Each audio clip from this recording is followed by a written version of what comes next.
सफला एकादशी की शुभकारिणी कथा सुनो। चंपावली नाम से विख्यात एक पुरी है जो कभी राजा महिष्मत की राजधानी थी। राजश्री महिष्मत के 5 पुत्र थे। उनमें जो ज्येष्ठ था वह सदा पाप कर्म में ही लगा रहता था, पर स्त्रीगामी और वह बुरे आचरण वाला था।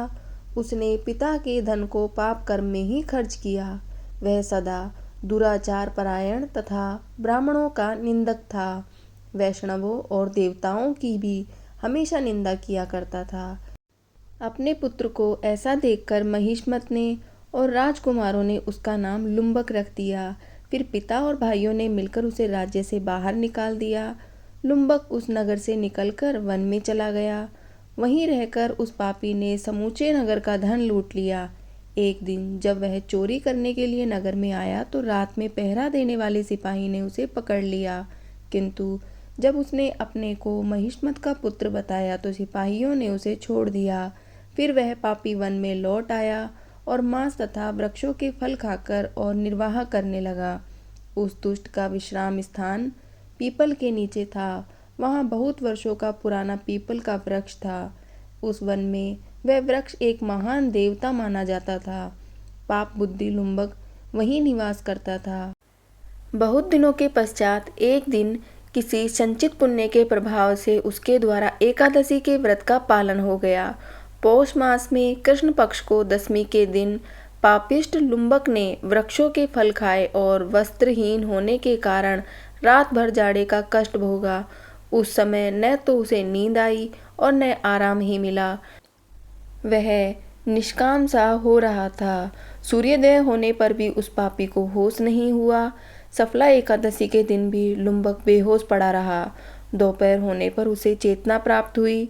फिर इधर उधर दृष्टि डालकर वह आसन से उठा और लंगड़े की भांति पैरों से बार बार लंगड़ाता हुआ वन के भीतर गया। वह भूख से दुर्बल और पीड़ित हो रहा था। जिस समय लुम्बक बहुत से फल लेकर ज्यों ही विश्राम स्थान पर लौटा त्यों ही सूर्यदेव अस्त हो गए। तब उसने वृक्ष की जड़ में बहुत से फल चुने और निवेदन करते हुए कहा, इन फलों से लक्ष्मीपति भगवान विष्णु संतुष्ट हो। ये कहकर लुम्बक ने रात भर नींद ही नहीं ली।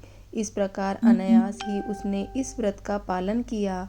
उस समय सहसा आकाशवाणी हुई, राजकुमार, तुम सफला एकादशी के प्रसाद से राज्य और पुत्र प्राप्त करोगे।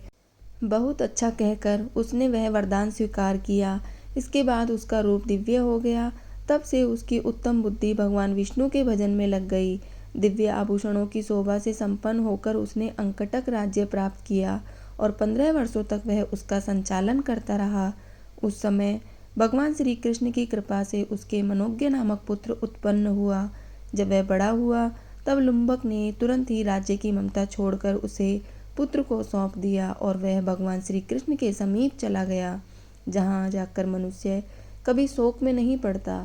राजन, इस प्रकार जो सफला एकादशी का उत्तम व्रत रखता है वह इस लोक में सुख भोगकर मरने के पश्चात मोक्ष को प्राप्त होता है। संसार में वे मनुष्य धन्य हैं जो सफला एकादशी के व्रत में लगे रहते हैं। उन्हीं का जन्म सफल है। इसकी महिमा को पढ़ने सुनने तथा उसके अनुसार आचरण करने से मनुष्य राजसूय यज्ञ का फल प्राप्त करता है। जय श्री राधे कृष्ण।